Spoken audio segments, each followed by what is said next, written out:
Bonjour. Et si on regardait l'histoire de l'humanité sous un angle complètement différent?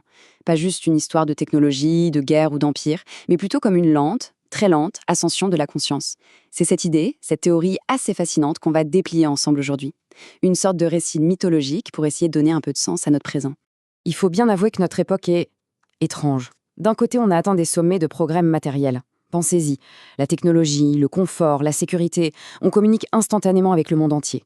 Et pourtant, en même temps, il y a ce malaise, un truc profond, une sorte d'anxiété généralisée, de frustration, de perte de sens qui ronge beaucoup de monde. C'est un paradoxe immense, non?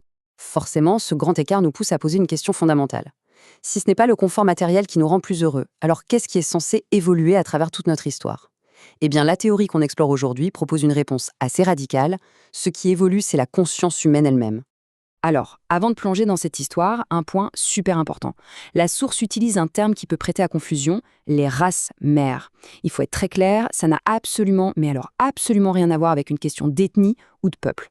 Voyez ça plutôt comme des métaphores pour désigner de très grandes étapes, comme des classes successives dans la grande école de l'humanité, où chaque classe se concentre sur l'apprentissage d'une nouvelle dimension de la conscience.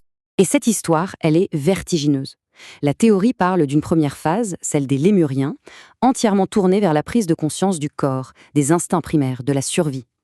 Ensuite, une ère incroyablement longue, celle des Atlantes, où l'humanité aurait exploré le monde complexe des émotions, des désirs, des passions.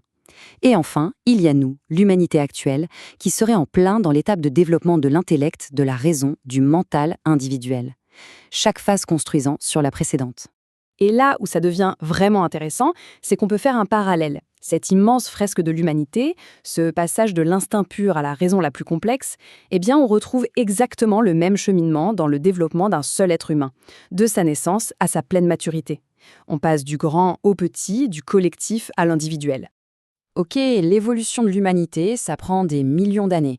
Mais la théorie suggère qu'il n'est pas nécessaire d'attendre. Il existerait une voie rapide, en quelque sorte, l'ascension personnelle. C'est un chemin conscient, une voie d'initiation pour maîtriser, une par une, les différentes couches de son propre être.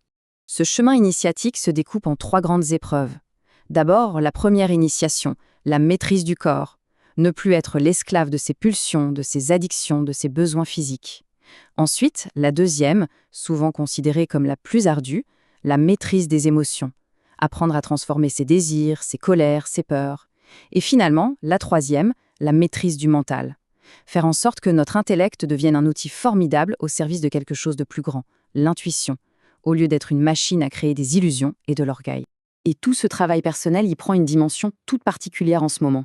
Parce que selon cette vision des choses, on ne serait pas juste dans une époque de crise, on serait à un véritable point de bascule. Une transition monumentale entre deux âges, avec des systèmes de valeurs qui s'opposent frontalement. On serait en train de quitter ce qu'on appelle l'ère des poissons, une ère qui a été marquée par le dogme, le narcissisme, le consumérisme, pour entrer dans l'ère du Verseau. Et cette nouvelle ère, elle, met en avant des valeurs comme la fraternité, la collaboration, la co-création. Le chaos actuel, les tensions qu'on observe partout dans le monde, ce serait en fait le choc entre ces deux mondes, l'ancien qui refuse de mourir et le nouveau qui peine à naître. Bon, d'accord, des millions d'années d'évolution collective, des vies entières d'efforts sur le plan personnel, mais tout ça pour quoi faire? C'est quoi le but du jeu à la fin? Vers quoi tend cette immense spirale évolutive? La réponse proposée par cette théorie est à la fois très simple et, pour notre mentalité moderne, assez déroutante. Le but ultime, le sommet de cette longue ascension, ce n'est ni le pouvoir, ni la richesse, ni même une sorte d'illumination purement personnelle et égoïste. Le but, c'est de réaliser que le seul et unique bonheur véritable pour l'âme, c'est le service aux autres, le service désintéressé. Pour pouvoir être véritablement au service, il y a une qualité, un principe éthique qui est absolument central, l'innocuité. C'est un mot un peu rare, mais l'idée est simple. C'est la pratique active et consciente de ne nuire à personne, ni en pensée, ni en parole, ni en action.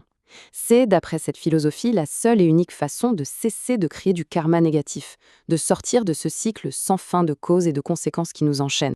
Alors, très concrètement, comment est-ce qu'on fait pour naviguer cette période de transition? Le chemin proposé est un vrai changement de logiciel.